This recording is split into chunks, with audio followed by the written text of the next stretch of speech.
En siglos anteriores dependíamos del clima y del seguro de los propietarios para protegernos. El estruendo de un rayo era considerado la voz de un dios molesto. Un eclipse solar parecía nada más y nada menos que un dios vengativo que se devoraba la fuente de vida.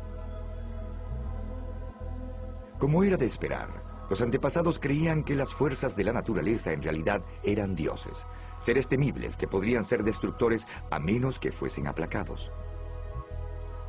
En contra de este telón de fondo comenzaron a aparecer las primeras criaturas parecidas a los ángeles. Los atributos más conocidos de esos ancestros angelicales eran las alas. El linaje de esas criaturas con alas se remonta al antiguo Egipto. Tenemos diosas muy protectoras, como Isis, y muchas veces son pintadas con alas en los brazos para demostrar que con las alas pueden cuidar a alguien. Puede ser al esposo Osiris, puede ser a cualquiera que necesite protección. El máximo dios en el segundo y en el primer milenio era Amún, y no tiene alas, pero tiene plumas en la corona. Para que quede claro, por un lado, tiene un aspecto celestial y por otro lado, un aspecto protector. Las alas también era un elemento central en el arte funerario, indicando que la protección divina continuaba después de la muerte. El poder protector de los seres sobrenaturales con alas también puede encontrarse entre el reino que surgió en Mesopotamia alrededor del 900 a.C. Esta región situada entre los ríos Tigris y Éufrates es llamada generalmente la cuna de la civilización. Está donde se encuentra Irak en la actualidad. Antiguamente, unas estatuas gigantes de espíritus protectores y que tenían alas conocidos como querubs cuidaban las entradas de los templos y palacios. El querub es un ser divino mesopotámico que servía de intermediario entre los dioses propiamente dichos y los seres humanos, y era una especie de mensajero o guardián, más que un ser feroz. Tenían la característica de los seres que los estudiosos alemanes llaman Mischwesen, seres mezclados, en parte ave, en parte hombre, en parte león, en parte hombre. Los elementos visuales más conocidos, o la iconografía de los ángeles, procede de las tradiciones greco-romanas, que dominaron el mundo mediterráneo por casi 12 siglos. Fue en esa época en la que las alas fueron el sello de los dioses mensajeros griegos y romanos, Mercurio y Hermes. Quizá Hermes es el gran prototipo de una figura divina cuya función era transmitir mensajes entre dioses y mortales. Y, por supuesto, las alas eran muy útiles para entregar las noticias a tiempo, por así decirlo. En la mitología romana, el dios mensajero era Mercurio, y este era conocido por moverse de un lado a otro, ir para allá y para acá, que es como en realidad es el elemento Mercurio. Si han visto Mercurio de cerca, se mueve, se desplaza. Si tratas de atraparlo, no puede tomarse, y es el aspecto central del fenómeno de los ángeles.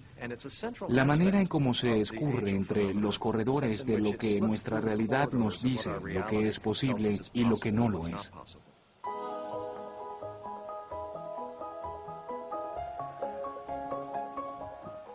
Las alas también simbolizan la emoción de la conquista. En el mundo grecorromano, el triunfo era representado por las diosas Nike y Victoria.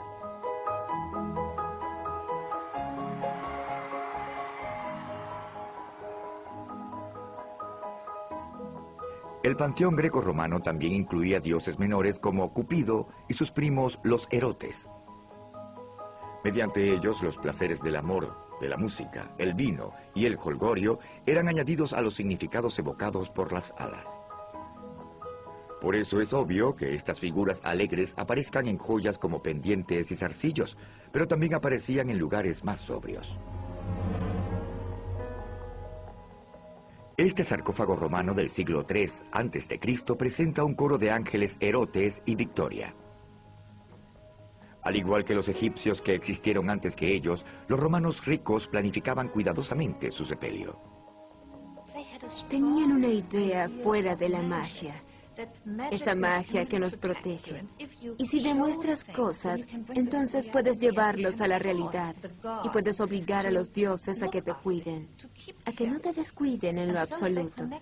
Entonces se relacionan con las diosas con alas, Erotes y Victoria. Quieren que triunfen por encima de la muerte. Las criaturas con alas de la religión greco-romana, como las de Egipto y de Mesopotamia, que existieron antes que ellas, no eran vistas intrínsecamente como buenas o malas. Si ves hacia Grecia o Roma, observas esfinges con alas, con un poco de peligro o de algo demoníaco. Pero algo que es peligroso o demoníaco puede ser, por otro lado, bueno, fuerte y protector. Desde su punto de vista, vieron que la mayoría de las cosas tiene dos lados. Sin embargo, la diferente identidad de lo bueno y lo malo que reconocemos hoy también estaba comenzando a tomar forma. Durante la época en que las creencias grecorromanas dominaban el mundo mediterráneo, el antiguo cercano oriente estaba dominado por Persia, que es Irán en la actualidad. En esos 12 siglos, todo lo que conocemos como civilización oriental, Atenas, Jerusalén, Roma, todo se tomaba en cuenta.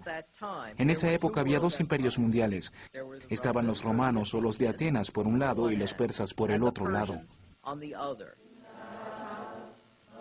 La religión de los antiguos persas, el zoroastrianismo, es practicada por menos de 200.000 seguidores.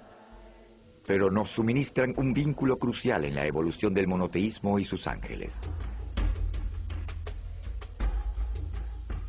El profeta de esa antigua fe era Zaratustra, Zoroastro en griego. Él propuso la idea de un ser supremo meramente benevolente, Ahura Mazda. Generalmente era simbolizado por un hombre que salía de un círculo de alas. Ahura Mazda significa Señor Sabio. En contraste, había una fuerza totalmente maligna, un demonio en forma de serpiente conocido como Angra Mainyu o Ahriman. Zaratustra vio un dualismo cósmico, en el cual el Dios bueno, el Dios creador, Ahura Mazda, es totalmente bueno, y su demoníaco oponente, que existía desde la eternidad, como así ocurrió, Angra Mainyu, significa espíritu temible y destructivo, es completamente malo. El zoroastrianismo propone que la lucha dual entre el bien y el mal terminará en una confrontación momentánea y final. La antigua fe también incluye un rango inferior de seres sobrenaturales llamados yasatas. Pueden considerarse como los antecesores de los ángeles modernos. Así como la gente le reza a los ángeles en busca de protección y éxito, por curación o por fines particulares, los zoroastrianos también podrán invocar a uno u otro Yatsata. Generalmente pintan a los ángeles persas con un anillo que simboliza el Huarna, un poder que ayuda o protege. El Huarna también se simboliza por el emblema del ala de Ahura Mazda. El Huarna puede ser visto como un prototipo de ángeles porque tiene alas, y las alas son figuras sobresalientes de los ángeles. También es luminoso. Así podemos imaginárnoslo como algo resplandeciente, y por supuesto esto es el origen del halo, que es una imagen zoroastriana. Los diferentes ángeles prototipos del zoroastrianismo, además del reconocimiento de las fuerzas del bien y del mal, sentaron las bases para el reino de los ángeles como los conocemos en la actualidad. Con el surgimiento del judaísmo, las criaturas con alas del antiguo mundo rápidamente cayeron en el olvido. En su lugar, los creyentes veneran a Gabriel, Miguel y a un ejército de feroces ángeles guardianes.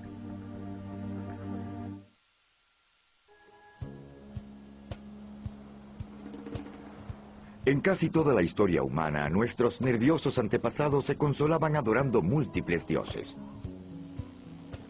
Fue en los pequeños reinos de Israel y Judea en los que la gente puso su fe en las manos de un dios.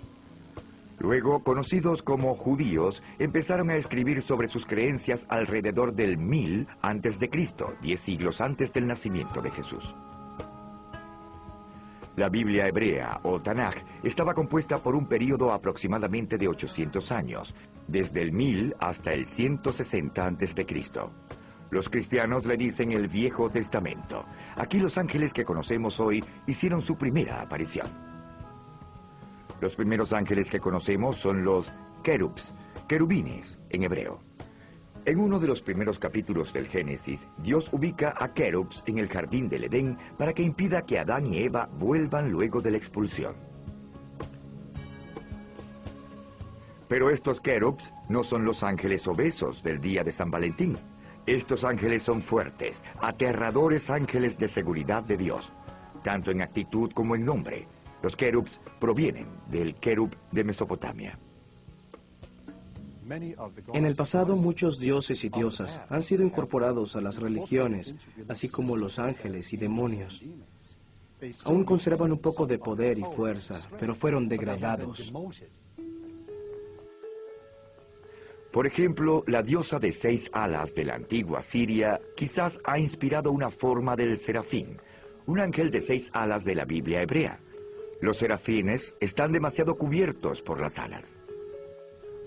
En parte es porque no tenemos a la disposición la verdadera forma de ellos, y por eso no sabemos cuál es su naturaleza, y en realidad las alas realmente la ocultan. No sabemos cuál es su apariencia, no podemos saberlo, simplemente son superiores a los humanos. Quizás los ángeles menos conocidos en la Biblia hebrea son los mencionados por el profeta Ezequiel. Es una extraña visión del carruaje de Dios descendiendo, algo que ve en un sueño. Ezequiel ve fuego, luces y resplandor alrededor del carruaje, así como las extrañas criaturas con alas y múltiples caras. Cada uno de estos ángeles tiene una cara humana, pero también tiene la cara de un águila, un león y de un buey. 4 caras en total. Es extraño, es muy extraño. Para mí no es un sueño, sino una pesadilla. Pero es una pesadilla importante porque ejerce una tremenda influencia dentro de la tradición judía. Aunque Ezequiel y muchos otros textos incluyen ángeles, solo en el libro de Daniel los ángeles son realmente mencionados. Quizá este texto es mejor conocido por el episodio en el que Daniel es lanzado como bocadillo a los leones reales por orden de un rey molesto. Pero es también donde los ángeles Gabriel y Miguel aparecen por primera vez en el mundo. Gabriel y Miguel son nombres completamente hebreos. Gabriel significa la fuerza de mi Dios me salvará. Miguel significa nadie puede competir contra mi Dios. Miguel, ¿quién se parece a mi Dios? Luego estos nombres adoptaron una pronunciación distinta. Por primera vez, Gabriel asume el papel de mensajero preeminente de Dios. En Daniel, él anuncia el plan de Dios para acabar con los babilonenses. Miguel, que está preparado para apoyar a Gabriel con un poco de fuerza, hace su primera aparición como el ángel fuerte de Dios. Pero Gabriel y Miguel son las excepciones. No hay más nombres de ángeles incluidos en la Biblia hebrea. Existe el deseo absoluto de mantener al ángel con una sola función. Una sola función. Es el mensajero de Dios, no es una entidad de él o de ella. Hay un gran peligro al comenzar a dar nombres y entidades a los ángeles, como si Dios necesitara ayuda, como si Dios necesitara a alguien que hiciera el trabajo por él. Se avanza hacia la pureza del monoteísmo, que es la creencia en un solo Dios. La idea central de un Dios supremo y único también determinó el punto de vista del demonio en la Biblia hebrea. No había ninguno. En hebreo no hay ningún equivalente para demonio y no hay ningún equivalente al concepto actual de Satanás, que significa ángel malo o el jefe de la tropa de los ángeles malos. Satanás, que está en toda la Biblia, se considera un enemigo de Dios.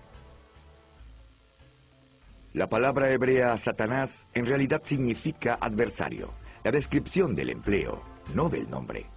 En el Tanaj, Satanás pertenece al círculo interno de los ángeles. Es adversario de los seres humanos, no de Dios. Satanás parece una especie de abogado acusador en el cielo, que reúne evidencia en contra de un individuo como Job, por ejemplo, y luego le lleva las pruebas a Dios. Los ángeles se reúnen ante Dios en algo parecido a una conferencia que llevan a cabo las figuras más importantes del cielo semanal o mensualmente. Dios les pregunta, ¿qué me vas a decir? ¿Qué has hecho? Y los ángeles les cuentan lo que hicieron. Y luego Dios siempre recurre a Satanás y le dice, ¿y qué me dices tú?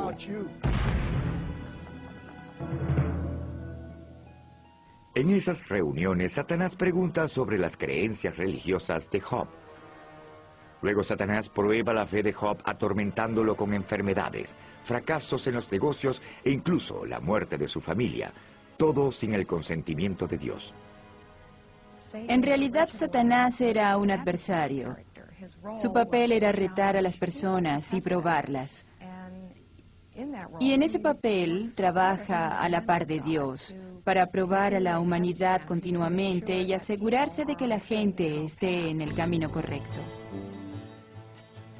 Las diligentes funciones llevadas a cabo por Satanás y los numerosos ángeles mencionados encontrados en la Biblia hebrea no son accidentales.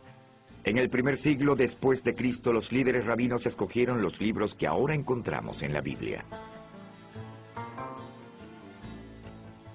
Excluyeron intencionalmente un gran número de textos judíos en los cuales los ángeles demoníacos y algunos de los llamados ángeles realizaban papeles llamativos. Las obras rechazadas por los rabinos se conocen como los apócrifos, literalmente los libros ocultos. Es interesante. La palabra apócrifos quiere decir para nosotros textos dudosos. No merecen ser creídos, no son creíbles. Por lo tanto, en el mundo antiguo, los textos religiosos tenían muchos informes de ángeles y el hecho de que esos informes dejaron de ser entregados como oficiales no significa que desaparecieran. Muchos de estos libros ocultos le pedían prestados personajes a la Biblia hebrea. Sin embargo, las historias apócrifas adornan las historias bíblicas, variando en ángeles y demonios. Entre los más conocidos está el libro de Enoc. ¿Quién es Enoc? En la Biblia hebrea aparece en 3 oraciones. 3 oraciones. Decía que una de las ancianas había dado a luz un hijo llamado Enoc. Y dice de la manera siguiente: Enoc vivió 365 años.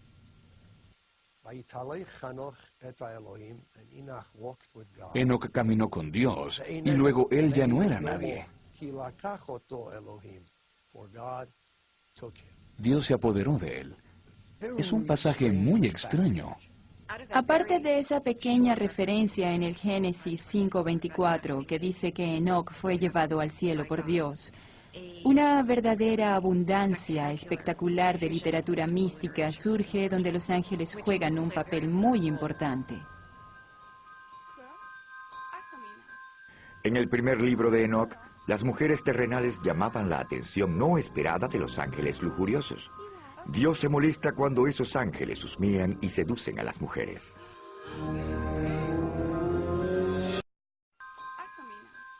En el primer libro de Enoc, las mujeres terrenales llamaban la atención no esperada de los ángeles lujuriosos. Dios se molesta cuando esos ángeles husmean y seducen a las mujeres. Los ángeles envían a Enoc al cielo para que se queje con Dios, para que evite el castigo o para que lo reduzca. Dios, conociendo lo correcto que es Enoc, está sorprendido de que los ángeles tuviesen el chuspas de enviar al hombre correcto como su intermediario. Sin embargo, Dios no se deja influenciar y envía una gran inundación para acabar con los desagradables hijos que resultaron de las uniones ilícitas de los ángeles. A pesar de eso, Dios aún está a favor de Enoc, que se transforma en Metatron, el superángel del mito y la leyenda judía. Además de las legiones de ángeles buenos, los textos ocultos también están llenos de ángeles malos.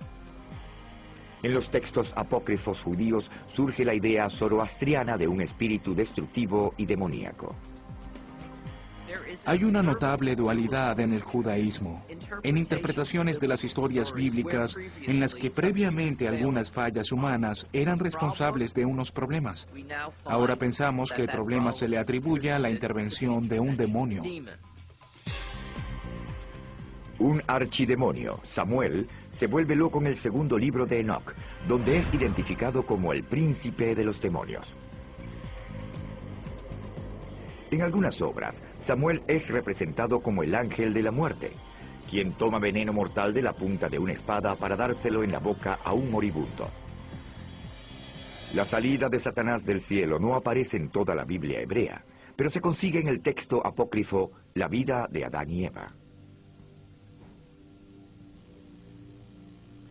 En ese texto, Satanás enfurece a Dios al desobedecer la orden divina de adorar a Adán. Satanás intenta justificar su rechazo, argumentando que él fue hecho primero y que por lo tanto tiene un rango superior al de Adán.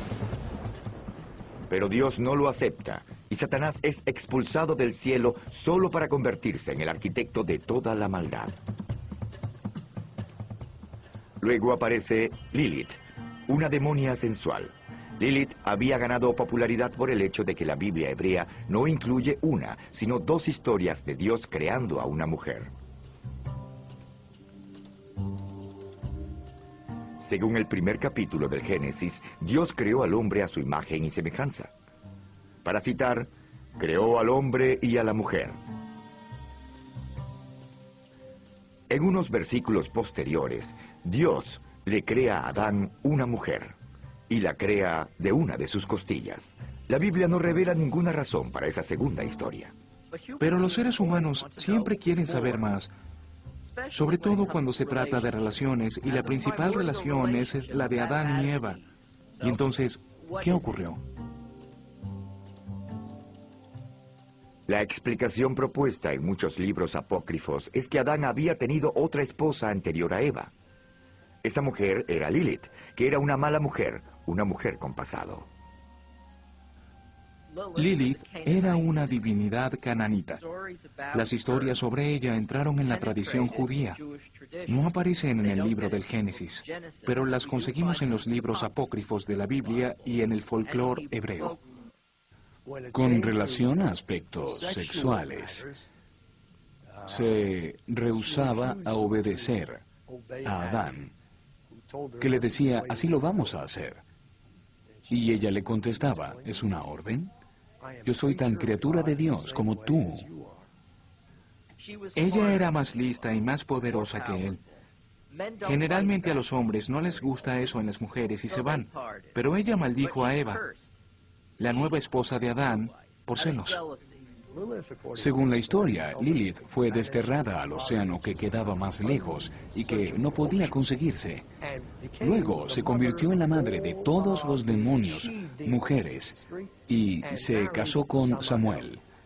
Entonces Samuel y Lilith forman la pareja sin gloria de la historia mística judía. Son ángeles muy, pero muy malos. Pero aun cuando muchos de los textos apócrifos estaban siendo escritos, una nueva secta de judaísmo era propagada por toda la Tierra Santa. Sus seguidores adoptaron el rico legado del judaísmo de los ángeles. Sin embargo, llevaron a esos ángeles por nuevas direcciones y siguieron su propio camino como cristianos.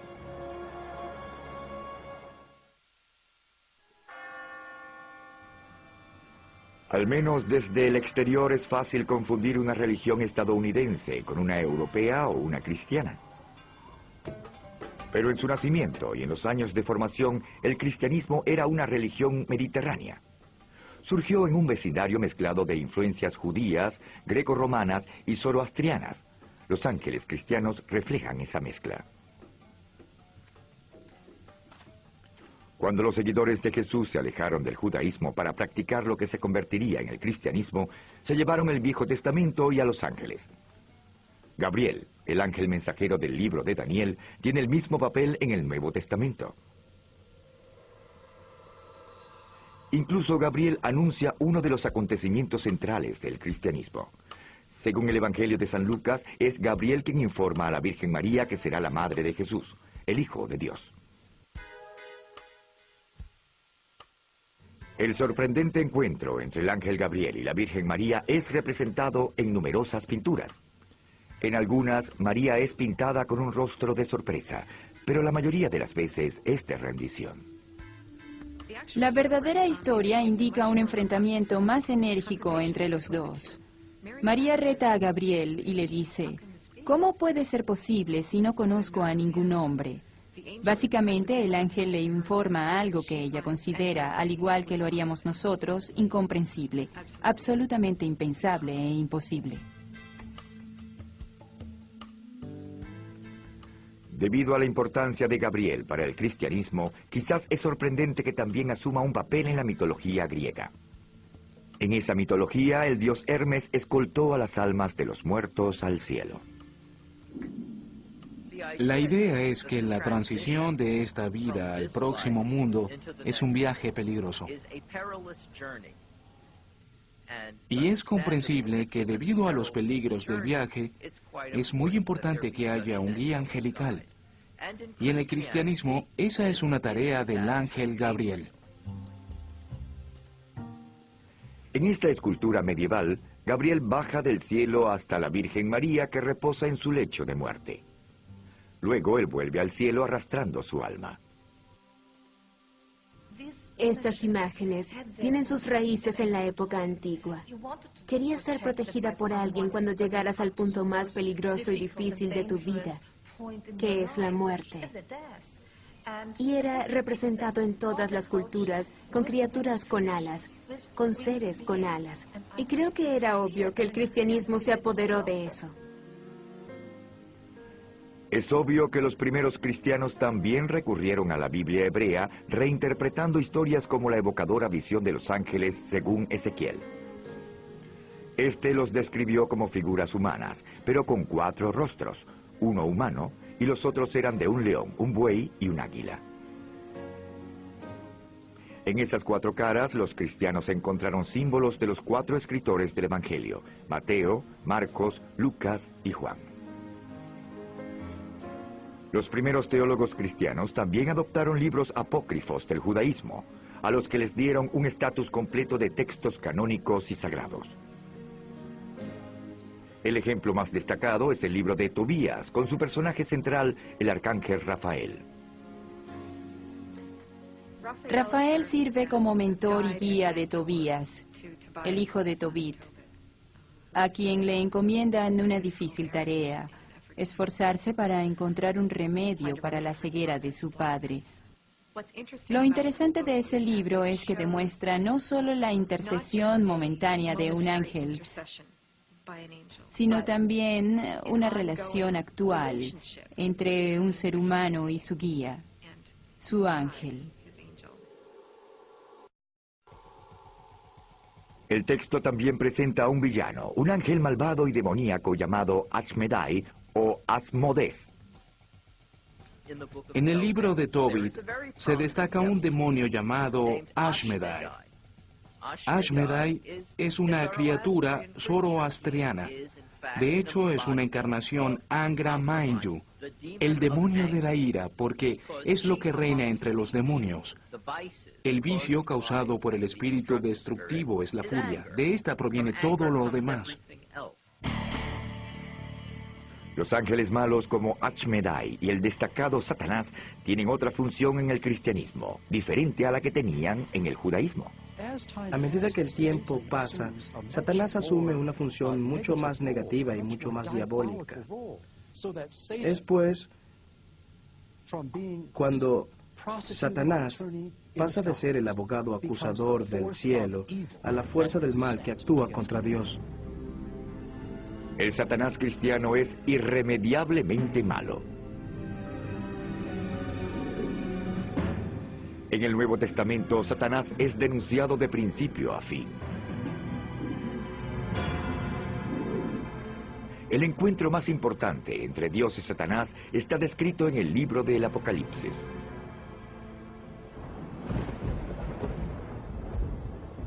El sol escupe llamaradas que incineran el mundo.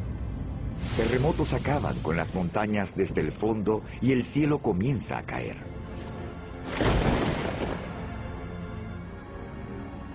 Miguel conduce un ejército de ángeles de Dios contra Satanás y sus hordas de ángeles destructivos. Satanás y sus seguidores, según el libro del Apocalipsis, al fin son castigados y arrojados hacia el abismo. Luego solo los buenos sobreviven y Dios y su gente resultan triunfantes. La visión cristiana del momento final incluye un juicio final. Generalmente se muestra a Miguel sosteniendo balanzas, que simboliza el peso de las almas y su destino, ya sea en el infierno o en el cielo.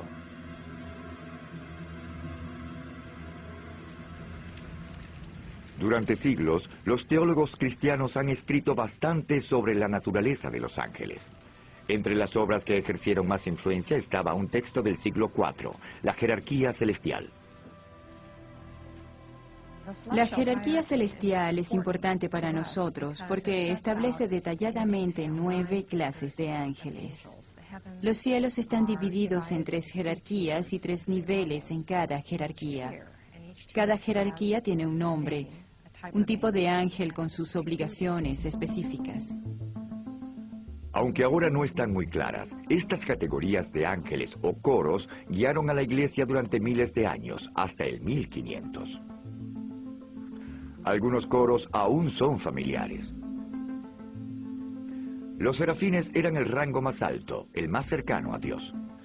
Los más cercanos al mundo material, los ángeles comunes de todos los días, eran el rango más bajo. Era el grupo más apropiado para el contacto con los seres humanos. Los arcángeles, literalmente jefes, los ángeles más importantes, supervisaban a los ángeles inferiores. Según la leyenda, también servían como guardianes de algunas personalidades más importantes, como jefes de Estado o líderes religiosos. La jerarquía celestial menciona a 7 arcángeles. En el siglo VIII, se eliminaron 4 de la lista porque aparecieron en obras apócrifas. Cuando los protestantes se separaron de la iglesia en el año 1500, degradaron el libro de Tobías a los apócrifos y sacaron a Rafael de la lista. Actualmente Rafael y el libro de Tobías solo se consiguen en la versión católica del Viejo Testamento. Pero los ángeles y los demonios no eran exclusivos de los textos religiosos, también aparecieron en las obras literarias. Uno de los libros con más influencia, cuyo tema eran los ángeles, era El Paraíso Perdido, un poema épico escrito por John Milton a finales del 1600. El Paraíso Perdido está lleno de ángeles, buenos y malos. En realidad, Milton inventó la palabra pandemonio para el nombre de la capital del infierno. Las diversas representaciones de los ángeles en la literatura, la teología y sobre todo en el arte comparten un tema común. Los ángeles son indicadores, anunciando la presencia de Dios. Piensen, por ejemplo, en las imágenes de la madre y del niño o en las imágenes de Cristo en el trono. Ambas imágenes están rodeadas de unos ángeles o de un ejército de ángeles. Intenten ver las imágenes sin los ángeles y perderán un poco su poder divino. Durante los siglos, el cristianismo le ha puesto un sello diferente a la tradición de los ángeles ricos, heredada del judaísmo. Además, la literatura cristiana agregó nuevos ángeles. Pero los rangos de guardianes con alas se extenderían pronto.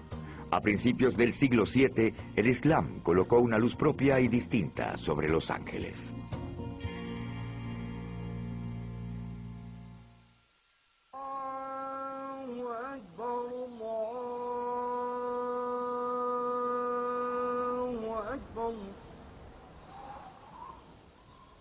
Hasta hace poco, la religión de 1 millardo de musulmanes era un misterio para la mayoría de los estadounidenses. Y actualmente una sombra de miedo y sospecha ha sido colocada sobre el rostro del Islam. A pesar de algunas diferencias fundamentales, el Islam comparte un ancestro común con el cristianismo y el judaísmo. El Islam se considera una continuación de la tradición judeocristiana. Cuando lees sobre el Corán, hay constantes referencias a la Biblia hebrea y al Nuevo Testamento. Entonces, los profetas hebreos, los profetas bíblicos y patriarcas, y Jesús y María, son figuras principales en el Corán. Las obras de arte, como estas pinturas de Adán y Eva, ilustran las relaciones. Esta escena en la que se ahogaban los soldados del faraón proviene del Éxodo en la Biblia hebrea. Incluso el bautizo de Jesús es representado con reverencia en la obra de arte musulmana. La herencia común de judíos, cristianos y musulmanes también incluye a los ángeles. En el Islam se cree en los ángeles. Es uno de los principios. Son las características del creyente. Cree en Dios y en el libro, y cree en los ángeles. Por lo tanto, no son secundarios, son centrales. El Corán, la escritura sagrada del Islam, está relacionada directamente con el ángel Gabriel. Gabriel, o Jibrael, como se dice en árabe, es el ángel de la revelación. Y es Gabriel quien le recita el Corán a Mahoma. Recuerden que Corán significa en árabe Gorán, Algorán, la recitación. Gabriel juega un papel sumamente fundamental como el ángel que le lleva el Corán a Mahoma y le anuncia que él es el profeta, que él va a ser el recitador del mensaje de Dios. Es Gabriel quien escolta a Mahoma en lo que se llama el viaje nocturno, un peregrinaje épico por los cielos. En cada etapa, el ángel anima al profeta. Al final, Mahoma se queda a solas, cara a cara con Dios. Para los musulmanes observantes, el ritual de la oración es un medio para ascender a Dios. Los oradores ordinarios se conformaron después de que Mahoma volvió del viaje nocturno. Ellos decían, ¿Dios nos mandó algo? Y él les contestó, sí, les traje estas oraciones. Mediante estas oraciones van a participar en el regreso a Dios. Y por supuesto, según lo que recen, cada creyente tiene el apoyo de todos los ángeles cuando rezan las oraciones. El Corán, que reconoce a Jesús como profeta, también incluye la Anunciación, el momento cuando el ángel Gabriel anuncia a la Virgen María que va a dar a luz a Jesús. Además, el Corán habla de seres etéreos llamados observadores que se parecen a los ángeles guardianes. Se dice que en el Corán hay observadores y se entiende que el observador es un ángel. Hay un aspecto de Dios, una criatura de Dios, un ángel que está presente en todo paso, tan cerca como la vena yugular, como el Corán se expresa de Dios. Hay un modo de que Dios esté presente en nuestras vidas. Hay tradiciones que dicen cosas como, un ángel baja como cada gota de lluvia. ¿De qué otra forma cae la lluvia del cielo si los ángeles no la traen? Los ángeles son los mensajeros que hacen bajar la creación como la conocemos. El Islam también cuenta con las fuerzas del mal, criaturas conocidas con el nombre de Chayatín o Satanás. Como en la tradición judía, los Chayatín son adversarios de la humanidad, no de Dios. Los profetas vienen, nos llaman ante Dios, llegan hasta nuestra naturaleza espiritual. Satanás dice, no quieres hacer eso, tienes cosas más importantes que hacer, preocúpate solo por ti. Ignora la dimensión espiritual, mira esta tierra maravillosa, toda esta comida, sexo, control y poder. Así que esto es tensión y el alma vacila un poco.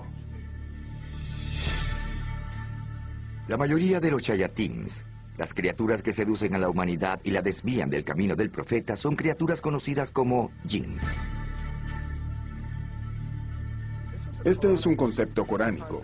Creo que es más familiar para las personas con las 1001 noches. El genio, ¿no es así? Aladino y su lámpara maravillosa. Él la frota y el genio sale. Así como en las tiras cómicas, es muy buena. De hecho, es una representación de la idea islámica de la maleabilidad de las criaturas jinn.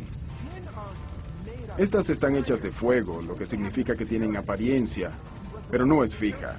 Los ángeles están hechos de luz y no tienen forma. El más destacado entre el jinn y las figuras más cercanas al Satanás del estilo cristiano es el Iblis. Pero en el Islam, la batalla entre el bien y el mal se lleva a cabo en un plano más individual que en un plano cósmico. Iblis, Satanás, es visto como la encarnación mística de todas las tendencias malas en los seres humanos. Los celos, la envidia, el odio, el rencor, todas esas cosas desaparecen con la carrera de Iblis. Definitivamente está bajo el control de Dios, cumpliendo con el trabajo de llamar a la gente por el camino erróneo para que ellos no puedan distinguir cuál es la dirección correcta. Los musulmanes, al igual que los cristianos, vislumbran un juicio final. Sin embargo, la hora final del Islam no es una pelea entre Dios y el demonio expuesta en el libro del Apocalipsis. En el Islam, un ángel llamado Israfil toca la trompeta varias veces, activando la resurrección del mundo. El Corán dice, la tierra es transformada en otra tierra y el cielo pasa a ser otro cielo. Entonces sucede una transformación radical de la naturaleza, del cielo y de la tierra. Durante esa transformación épica, los muertos de todas las épocas son resucitados para que enfrenten el juicio final. Al igual que en el cristianismo, los ángeles participan. Bajan Dios y los ángeles y luego se lleva a cabo el juicio final, en donde Dios será el juez y los ángeles buscarán a la gente y serán una especie de jurado como fueron, pero Dios será el juez. Un ángel presenta un pergamino enumerando las buenas acciones de la persona. Otro ángel presenta una lista de las malas acciones. Luego Dios toma la decisión final. A los condenados que se han portado bien se les permite ir al paraíso, el cual el Islam vislumbra como un hermoso jardín. Todos los demás son condenados a estar eternamente en el infierno en compañía de Iblis. Hay otro lazo de unión que une a los ángeles del judaísmo, del cristianismo y del islam. Generalmente los ángeles contactan a las personas solo cuando los ángeles son muy buenos y están preparados. Sin embargo, no pasará mucho tiempo antes de que otros seguidores de esas religiones diferentes surjan con la misma tentadora idea: usar magia para invocar a los ángeles cuando y donde ellos quieran.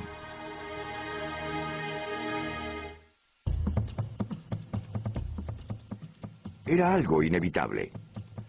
Sabiendo que había ángeles y sus poderes estaban por doquier, alguien estaba a punto de preparar una fórmula mágica para contactarlos directamente. Muchos de los hechizos mágicos y encantamientos que evocan a los ángeles tienen sus raíces en historias de los libros apócrifos judíos, llamados libros ocultos. Uno de ellos, el libro de Raziel, lleva su título por un ángel cuyo nombre significa secreto de Dios. Aunque el texto apareció por primera vez en la época medieval, la leyenda dice que se remonta a principios de la creación y hasta a la época de Adán. Según la tradición, esa leyenda mágica que poseemos hoy y que ha penetrado en muchos textos y rituales mágicos y en nuestras creencias sobre los ángeles, regresa al libro original, el único libro escrito totalmente en el cielo y entregado a Adán, el verdadero primer libro. Este contiene un alfabeto mágico para invocar a los ángeles y contiene muchos encantos para pedirle a los ángeles que realicen algunos experimentos mágicos. Algunos de los hechizos mágicos más populares provienen de una sorpresiva fuente: el rey Salomón, jefe de los hebreos durante 40 años en el siglo X a.C. Salomón es recordado incluso en la actualidad por su sabiduría. Según la leyenda, la gran sabiduría de Salomón le dio poderes sobre los demonios. Los secretos que él aprendió de esos seres sobrenaturales se reunieron en un texto llamado El Testamento de Salomón. Tanto los judíos como los cristianos utilizaron sus encantos. Se decía que varios textos mágicos habían sido escritos por Salomón y estaban circulando y siendo usados por gente que quería invocar a algunas presencias para que los ayudaran a encontrar objetos perdidos, tesoros enterrados, curar enfermedades, conceder bendiciones, hacer maldiciones y esas clases de hechizos. La mezcla de ángeles y magia fue aceptada por los seguidores de la iglesia cóptica, que es el cristianismo nativo de Egipto. Aunque creían en Dios, los cristianos de Egipto también estaban determinados por las religiones antiguas de los faraones. Tenían una larga tradición de más de 3000 años. Diferentes dioses y diosas se enfrentaban. Y de pronto, ya no tenían muchos dioses, ni locales ni personales. Entonces los ángeles eran una respuesta para ellos. El arcángel Miguel, la mano derecha de Dios en la guerra contra Satanás, es considerado uno de los ángeles más poderosos que puede ser invocado mediante la magia. Un texto cóptico llamado Alabanza al Arcángel Miguel incluye numerosos encantos y rituales para invocar al Supremo Ángel Guardián. En el libro se encuentran 21 temas específicos de los que se puede encargar Miguel. Si tienes hijos que han muerto, si eres hombre y has tenido una experiencia de impotencia, si tienes una presencia demoníaca en tu vida, si tus animales no se están comportando bien, si tienes problemas con los negocios, Miguel puede bajar, puede quedarse a tu lado, acompañarte y cuidarte. Miguel puede ser tan fuerte y puede estar cerca de ti. Además está Gabriel, otro ángel invocado para hacer numerosos encantos. El Gabriel que aparece en esos textos es poderoso, extraordinario, con una personalidad más mundana. Tiene estrellas y características cósmicas alrededor de él. Hay cartas circulares porque el lenguaje de Gabriel es el lenguaje de las esferas, el lenguaje de los cielos. No es un Gabriel agradable con el que te sientas a tomar café. Ese ángel es un Gabriel cósmico. Otro texto cóptico, el libro mágico de María y los ángeles, invoca a 9 ángeles diferentes con nombres exóticos como Obiud, Garnabiud y Garnabiel. Algunas veces los nombres son locos e inusuales. No sabemos de dónde vienen, pero después de todo son criaturas locas e inusuales, por lo tanto, a veces tienen nombres espectaculares e inusuales, y por lo tanto están aquí. El texto por sí solo, escrito en el idioma cóptico antiguo de Egipto, invoca a los 9 ángeles en grupos de 3. Obiud, Garnabiud y Garnabiel, los 3 ángeles guardianes que cuidan el cuerpo de Jesús, cuiden también mi cuerpo. Todas las necesidades y enfermedades que tenemos no pueden resolverse con los doctores y las enfermeras, los empleados y los banqueros y otros. Así que podemos recurrir a esos ángeles. Por lo tanto, tener a esos poderosos ángeles guardianes con nosotros es tener un dinamo de fuerza con nosotros y para convertirnos en un dinamo de fuerza. La tradición de invocar a los ángeles mediante la magia es compartida con el Islam, aunque sus escrituras no son tan bien conocidas como los textos cristianos. Sin embargo, parece que se está trabajando sobre los principios familiares. He visto muchos libros mágicos. Es cierto que generalmente parte de las fórmulas que dan para realizar ciertas cosas ayudan a encontrar esposo, a curar algunas enfermedades y a veces a invocar a ciertos ángeles.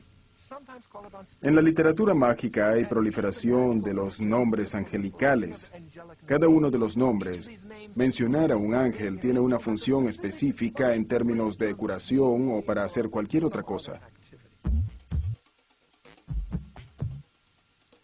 Mientras muchos hechizos buscan ayuda de los ángeles buenos, a veces se usa magia para rechazar a un ángel peligroso. Un ángel como Lilith, la chica mala del jardín del Edén. Según la leyenda, cuando Adán dejó a Lilith por Eva, Lilith juró que mataría a todos los descendientes de Adán y Eva. Durante muchos siglos, por cada infante que moría, se culpaba a Lilith. Para alejarla, se colocaban amuletos mágicos como este del libro de Raziel en la cuna del niño. Otros amuletos invocaban a 3 ángeles que defendían a Adán y a Eva de Lilith. El libro del ángel Raziel tiene dibujos de los 3 ángeles, dibujos diagramáticos. Sus nombres son Sinoi, San Sinoi, Samangluf. En el cristianismo bizantino, uno de ellos es llamado San Sisinius. Toda la idea se remonta a la antigua Mesopotamia, así que este es un caso donde las culturas se encuentran y adoptan seres angelicales de una cultura y otra para enfrentarse con un problema que forma parte de la vida real.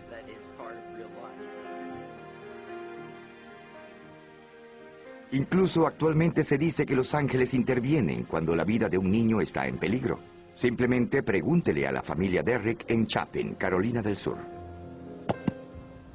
Como la mayoría de los niños de 5 años, a Kenley le encanta jugar. Es difícil creer que pasó sus primeros días en la Tierra luchando entre la vida y la muerte, ya que nació 3 meses antes de lo esperado. Generalmente, uno de 4 bebés en la condición de Kenley muere. Tenían un neonatólogo que habló con nosotros y nos habló sobre los riesgos. Fueron muy claros sobre lo que pasa en el peor de los casos cuando se está en esa situación. Entonces, lógicamente que nos asustó mucho.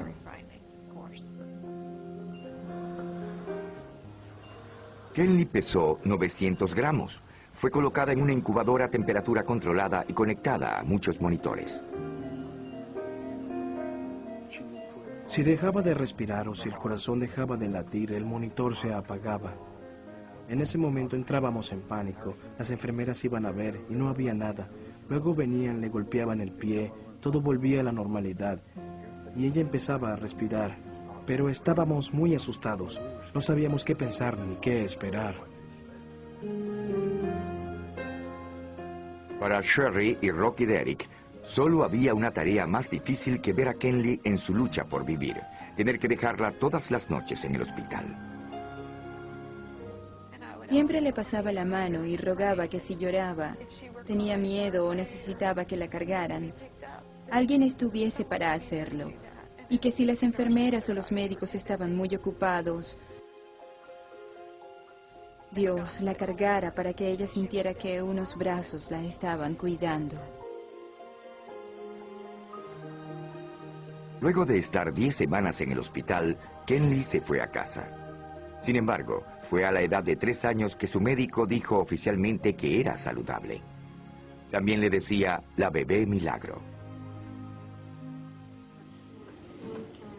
Fue luego cuando la familia sospechó que Kenley había tenido unos inesperados amigos de las alturas durante esos primeros días peligrosos. Esa idea hizo que Kenley le preguntara a su madre por los ángeles que cuidan a los niños. La pregunta fue que si recordaba que los ángeles me habían cuidado, porque ella cree que todos tenemos ángeles que nos cuidan. Ella dijo que recordaba a los ángeles que la cargaron cuando ella era una bebé. También recuerda que eran hermosos y muy suaves, y que la cargaron. Los encuentros con los ángeles, misteriosos y sobrecogedores, como el mencionado por Kenley Derrick, se remontan a miles de años, a la época bíblica. Pero durante los últimos 500 años, la ciencia y la industria siguen cautivando la imaginación de la humanidad. La fe en las criaturas con alas ha desaparecido. Los ángeles y los demonios han sido degradados a un mundo dirigido por los dioses de la tecnología.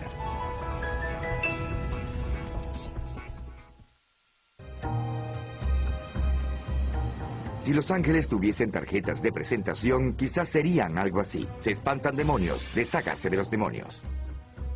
Muchos creen que los ángeles son los guerreros de Dios y que todo eso es bueno, que son los supuestos ganadores en un enfrentamiento final contra Satanás y las fuerzas del mal.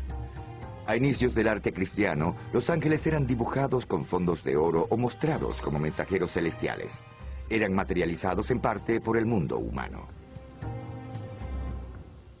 Sin embargo, con la llegada del Renacimiento en el año 1300, la vista solemne de los ángeles empezó a cambiar. Los ángeles eran vistos en paisajes e interactuando con los seres humanos, y esa tendencia continuó hasta el punto en que los ángeles parecían tener una vida sensual y que tenían relaciones tanto con los humanos como con los divinos. Para la época del Renacimiento, el ángel había perdido mucha de su importancia teológica y se había convertido en una figura artística. Una de las ironías en el modo como los ángeles fueron representados en contextos cada vez más sensuales es que la respuesta despertó miedo donde no había control. Y los humanos estaban haciendo el amor con los demonios, y estos estaban ante nosotros, en medio de nosotros, y corrían un gran peligro mortal de ser poseídos por fuerzas demoníacas.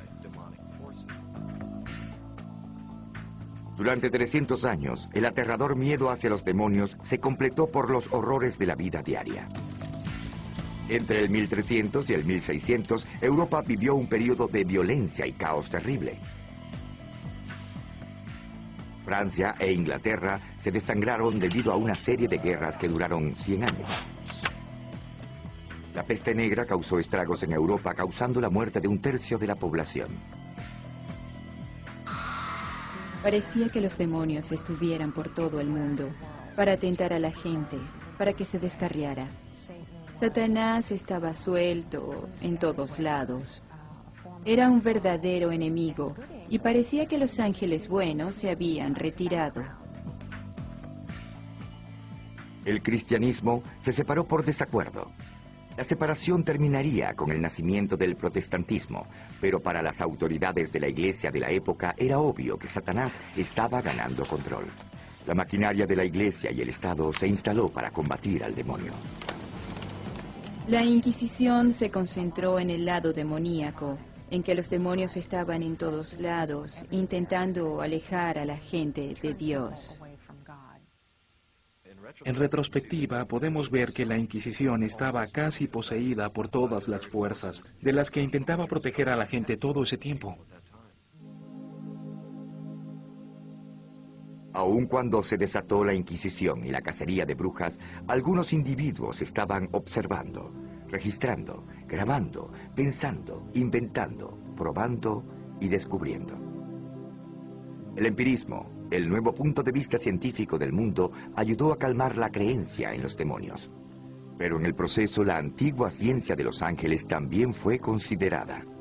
En casi todo el periodo durante el que los ángeles aparecieron, volviendo a la antigüedad, su realidad fue algo que se dio por sentado. Eran reales en la vida de la gente que los denunció hoy en el mundo, pero con el surgimiento del empirismo, con el surgimiento de un énfasis en «demuéstrame», en la verificación, en la confirmación, en la búsqueda de las huellas, era un momento difícil para la ciencia de los ángeles. Durante el 1700 y el 1800 se le quitó poder a los ángeles y a los demonios. Incluso los cherubs, los que una vez fueron los temibles protectores del jardín del Edén, fueron transformados en pequeños ángeles.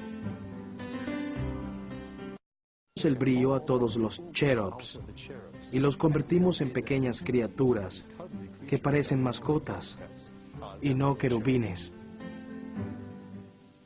Encontramos ángeles en la arquitectura, en el arte, en artefactos ordinarios de un modo que nunca habían estado antes, como objetos decorativos, accesorios más que profundas fuerzas espirituales.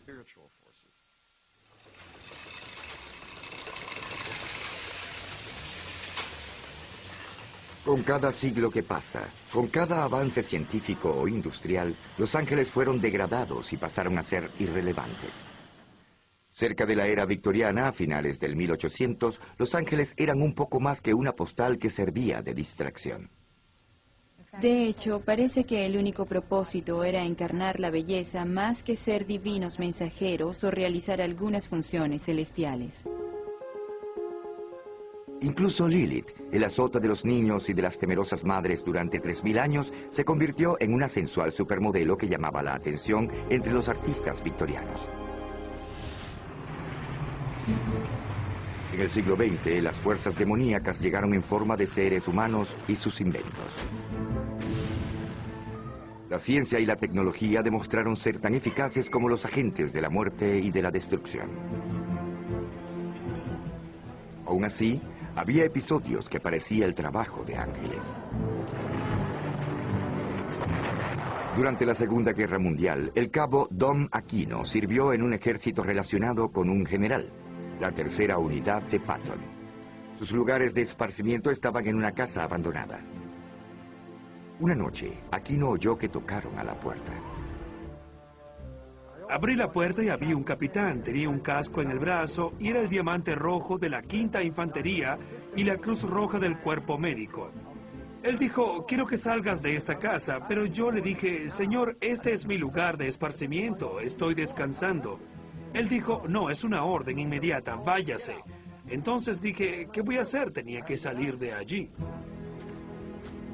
Aquino encontró otro lugar donde dormir. Al próximo día regresó al edificio. Subí y en el lugar donde estaba durmiendo había un gran agujero, el lugar estaba destruido. Un proyectil entró por la ventana. La noche anterior a esa, la artillería alemana había disparado contra las bases estadounidenses. Si Aquino hubiese dormido en otro lugar, ¿hubiese muerto instantáneamente? Cuando Aquino le contó a sus amigos sobre el incidente, notaron una obvia inconsistencia en la historia. El capitán. El capitán era el enigma. Me dijeron que él estaba muy lejos, que la 5ª División estaba muy lejos, que no había ninguna 5ª División allí ni ningún capitán. No sé, pero eso fue lo que yo vi. ¿Es posible que un ángel llegara hasta la puerta de Aquino y se disfrazara de capitán oficial médico en la 5ª División de Infantería? Los ángeles hacen lo que sea para cumplir su objetivo. Creo que el ángel se vistió así para que Dom Aquino le creyera, tuviera fe en él. Y de hecho, él salió de la casa, así que el ángel hizo lo necesario.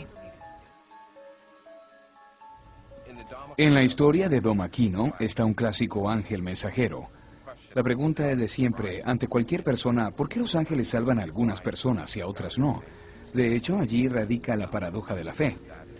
Lo que nos proporciona un encuentro con ángeles es la esperanza y la comodidad de que hay respuestas más completas y que nos serán reveladas algún día. Los soldados estadounidenses volvieron de la Segunda Guerra Mundial para crear un mundo de mucha prosperidad y maravilla tecnológica. Pero quizás también era la última era en la que la ciencia y la tecnología eran adoradas sin ninguna pregunta. Al final, parecía que las máquinas no daban la felicidad. A medida que transcurría el siglo XX, la humanidad comenzó a desatar las fuerzas de la maldad. Luego de estar olvidados durante algunas décadas, finalmente los ángeles fueron necesitados otra vez en la Tierra.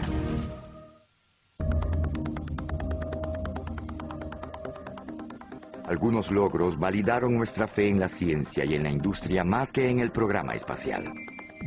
Finalmente pudimos llegar al cielo, hogar de los ángeles. Una de las preguntas es, ¿qué papel podrían tener los ángeles o los demonios en un mundo científico? ¿Qué papel podrían tener los ángeles en un mundo en que hemos explorado los cielos y sabemos que los ángeles no parecen vivir aquí?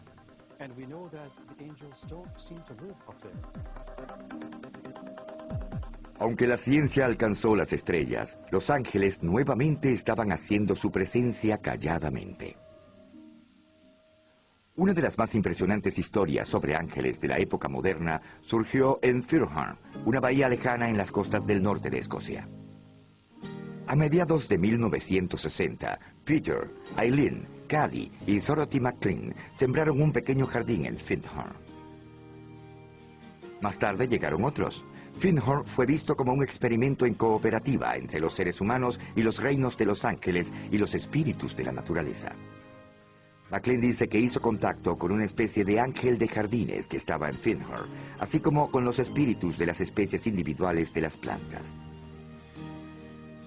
Sin embargo, los ángeles de los jardines no se parecían en nada a los ángeles del Renacimiento. Para mí un ángel no se presenta de una única forma. Un ángel puede estar aquí y allí al mismo tiempo, así como la calidad de alegría que hay entre tú y yo y todo lo demás, y al otro lado del mundo como todo lo demás. El suelo productivo en Findhorn era de un tamaño legendario. Los repollos llegaban a pesar casi 18 kilogramos. Las plantas con flores alcanzaban a los 2 metros, el doble de la altura normal. Los científicos estaban perplejos. Los demás granjeros de la región no podían tener los mismos resultados. No había ninguna explicación científica aparente para el extraño florecimiento de la vegetación en esa comunidad. Sin embargo, hubo una explicación perfecta si se acepta la idea de ángeles y espíritus. Es como si la naturaleza dijera, mira, aquí estoy. ¿Cómo llamó tu atención? El tamaño de los vegetales simplemente era una obvia sorpresa para los incrédulos. Llamaba la atención diciendo, aquí estamos, ahora estamos aquí, sigamos adelante. La verdadera tarea es cómo trabajamos juntos, cómo cooperamos. Según Linfield y otros veteranos de Findhorn, las lecciones aprendidas en el jardín aún son relevantes. Sin embargo, no tengo que llamarlos, todo está aquí. Por ejemplo, si cerrara los ojos, ¿te irías? No, abriría los ojos y allí estarías. Es igual con el ángel de los jardines, igual que con cualquier presencia angelical, es el acto de oír, ver y reconocer.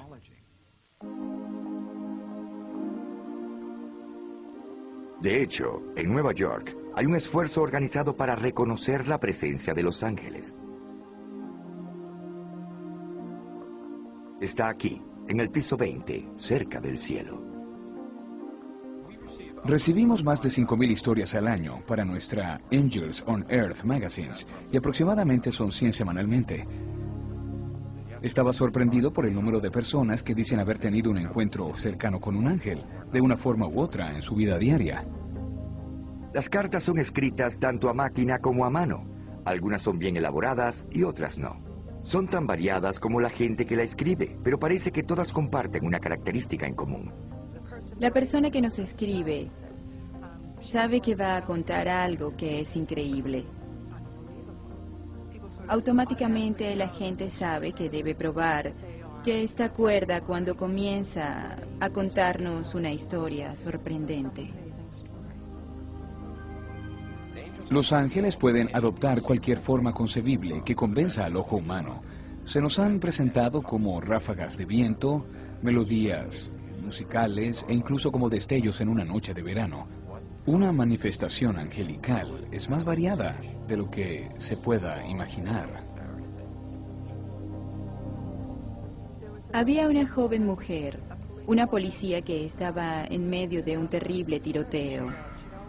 Siempre le rezaba a San Miguel y se le apareció tal como sale en los cuadros, con botas, espada, peto, alas, en un estilo muy tradicional. Recuerdo una historia que envió un lector. Estaba en su bicicleta e iba por un camino montañoso. Iba muy rápido. Vio hacia arriba y miró algo que le pareció ser un grupo de ángeles que lo estaban viendo.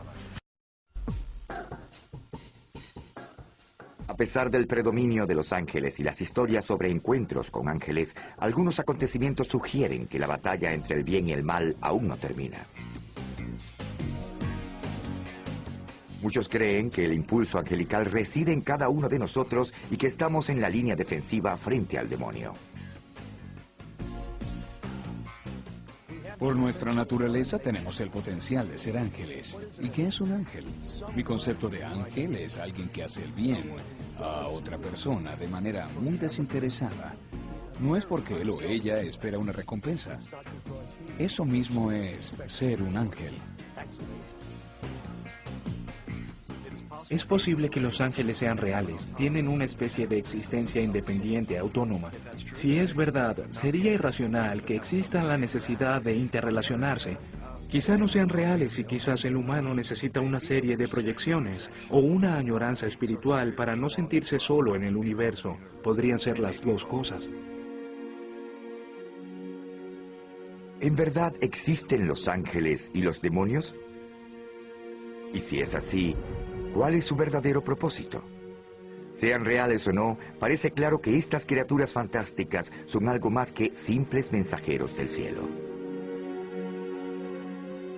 Para muchos representan los mejores y los peores impulsos de la humanidad, una lucha actual entre el bien y el mal, una batalla que es librada diariamente en todo el mundo y dentro de cada individuo.